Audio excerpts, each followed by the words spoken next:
On the line with us on WRCO, Chairperson of the Board of Directors for Badger Honor Flight, Brian Ziegler. Brian, boy, it's been a really good season. It sounds like you recently had a really good Badger Honor Flight. I'm sure they all are good, but can you tell us what was special about the most recent one that you went on? First of all, it was a very beautiful day in D.C. Sunny, temperatures were great. Very warm reception as always for our veterans in D.C. at the airport and at our memorials. So it was a great day for our 87 veterans. It sounds like from our immediate area, Southwest Wisconsin was pretty well represented, wasn't it? Yes, it was, and that's a great part. You know, we have an 11 county service area, and we want to serve more than what's just in the Madison area, but we have several counties that it's always great to get those veterans from out in those counties. We have permission from Eileen Stevens, who's part of your administration, to give a couple shout outs today, Richard Waslick and Dave Durst. And I understand that both gentlemen really enjoy themselves. Yes, we had a lot of great stories from our veterans. As always, it's great when family members meet unexpectedly with a veteran. So usually it's the guardian that goes on the trip that they have family members that live in the East Coast that come down and surprise our veterans. And we had some of that again at May 10th flight. What was the breakdown of the May 10th flight for the wars that were represented? We had 4 Korea, Vietnam. We had 81 Vietnam era. We had 2 that served from Vietnam through the Gulf War. And then we had 1 that served from Vietnam through the War on Terrorism. Wow. Good representation, no doubt about it. And I Yes. know you have another one, Brian, coming up this weekend. What can you tell us about it? Yes, that'll be our last flight of the spring season. And we are scheduled to be taking 89 veterans from mainly the Vietnam era on this flight as well. And this is a special one, again, the last one kind of the season. And then does the new season begin, like fundraising and those kind of things after that? Or is that kind of a year-round thing? Our fundraising and recruitment efforts are a year-round activity. What we're going to start doing as soon as we get done with the May 31st flight is that start making phone calls and planning for our 3 fall dates. And those will be announced very soon. What are some of the things you do during the year in terms of bringing awareness and fundraising? For those, we have folks, we have organizations that reach out to us and state that they would like to raise funds for us. The great one that's coming up this weekend is Kopke's Greenhouse out of Oregon, Wisconsin. They have a weekend-long activities. They sell food, and they also have flower pots that they sell all weekend. And then on Sunday afternoon, they do an auction for us. And that has raised well over $10,000 each of the last 5 years. So that's somebody in the outside. We have, like I said, a lot of organizations that reach out to us. But on the veteran and volunteer recruitment efforts, we're getting out there and we do public and speaking involvements. If we're also looking to potentially get involved in some parades or at county fairs to have information boost. Once again, just to get the word out there about what an organization we are and what it means for our veterans, but also how for folks to get involved and to assist us to help these missions be very successful. How long have you been a part of Badger Honor Flight, Brian? I started back in 2009, and then I've been involved in the leadership role for most of that time. I did take a break right before COVID, and then I stepped back in a couple years ago. And it is such a great organization because of the volunteers who make it. And the volunteers work really hard to put on a very well-run. That's why we say it's a trip of a lifetime. we know the impact it has on our veterans and their families, but also the community.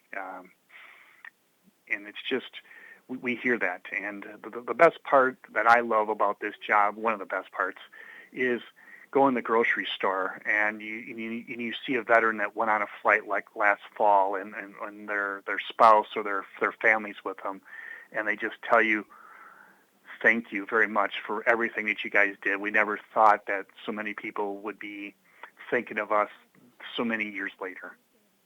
I see that a lot of them have hats, swag. Do they get those kind of things when they go on the flight? Yes, we give every one of our veterans a hat, a polo shirt, and a jacket, and then that's all what they wear on the day of flight. However, we actually did have a veteran who still fit into his Class A's from his time in the service. That was very impressive to see that, those still fit. But then when they come home, we give them photos from the flight. We give them photo album books and various other items that do vary by flight. And that's another great way for organizations to get involved. They wish to be part of that. They can reach out to us. When you first started with Badger Honor Flight, Brian, I'm sure you saw more World War II veterans, didn't you? Yes, it was all World War II veterans at that time. And then when we started seeing a decrease in the number of World War II veterans on our list, it was just a no-brainer choice for the board to carry that on through Korea and then obviously through Vietnam. And right now I foresee in a very foreseeable future that nationally we're going to start looking to recruit Operation Desert Shield, Desert Storm veterans as well, as that memorial is scheduled to be open next year, probably late next year. If someone is hearing this and maybe they served or maybe it's a family member that is interested, what's the best way to go about getting on the list? Best way is on our website, badgerhonorflight.org, we have an applications page. You can fill out an application there. It's electronic. If you so wish, you can also download a PDF copy, or you may call us at our phone number, and we'll mail you one out. Or if we have volunteers in that area, we'd be more than happy to come on out and help get your veteran signed up. And, that's one of the great things is there's so many great volunteers in our organization that are willing to go the extra mile to help our men and women who served. And then how does it work, Brian? Does a family member or someone go as a person that can ride with them, a chaperone or caregiver or whatever the case might be? Yes. We at Badger Honor Flight practice a 1-to-1 veteran-to-guardian ratio while we're in D.C. And we allow every one of our veterans to choose their guardian of their choice, and they have to meet our requirements as stated on our website. And that's mainly the physical aspect, because there's to be a guardian not only for their veteran but also for all veterans as we need. Everybody helps out up and down bus steps, helping wheelchairs around, pull coolers, whatever's needed. So, but also just to be there. So, we do charge a $500 fee to be a guardian. That is what helps pay for part of the flight. As you know, our trips are free for our veterans. But that's one of the great things is we learned early on after the very first flight, we had veterans who did not want to go with a stranger. And so we as a board back then decided that, you know what, let's ask our veterans if they were to choose their own guardian, would they still want to go with us? And we've had an overwhelming response, and we've had that model for 59 flights now. If someone is listening and wants to be a part of this, is there a waiting list? Yes, we have about a 600 veteran waiting list. So if you were to sign up today, you probably would fly with us in the fall of 2026. So it's time to get going and get moving on that, isn't it? It is, yes. And one thing I will also mention is that even though we're predominantly flying Vietnam-era veterans, if there's a veteran of any conflict or served during any time and their health is at a certain criticalness, they will go to the top of the list. And there's more information to go about that on our website, and I would encourage that. We will work with to get them on our flight. And actually, I was just told about this last weekend. We work with our sister hubs across the state. As our flight is full for May, one of our veterans is going to be going with Stars and Stripes out of Milwaukee, and that's what's another great thing about the honor flight. We call it a family. The hubs in Wisconsin, work really well with each other, not only on fundraising, veteran recruitment, but taking care of our veterans on flight day. And we've done vice versa with Stars and Stripes too, where we've taken one of theirs because they didn't have room, but we wanted to get the veteran to D.C. When I've talked to veterans that have been on this before, a lot of times, obviously, they're humble oftentimes, and they always tell me they drug their feet about it, but they're so glad they went. Is that kind of a common theme? Yes. It is a very humble group of men and women. Some of them, not everyone went to Vietnam. Some went to Europe. Some stayed stateside to do training, or that's where their duty stations were, because that's where the military needed you. And so if you put the uniform on, we want to honor you. And that's what it's all about. And they're just, that's what's so great about it. And one of the interesting things we're starting to see about it is you're starting to see a lot of the VFW post or American Legion post and vets, or even reserve or guard units that serve together. They're signing up to go together. And I've been told by one of them, it was a mini reunion for us, for my reserve unit from the Vietnam era. They didn't go anywhere other than maybe Fort McCoy, but they still served, and they're going together on a Badger Honor Flight trip. That, I think, is one of the coolest things that's starting to happen. Can you fill us in on about how much it costs to send these veterans, how much money you need to raise per veteran? Our trips cost right now $135,000.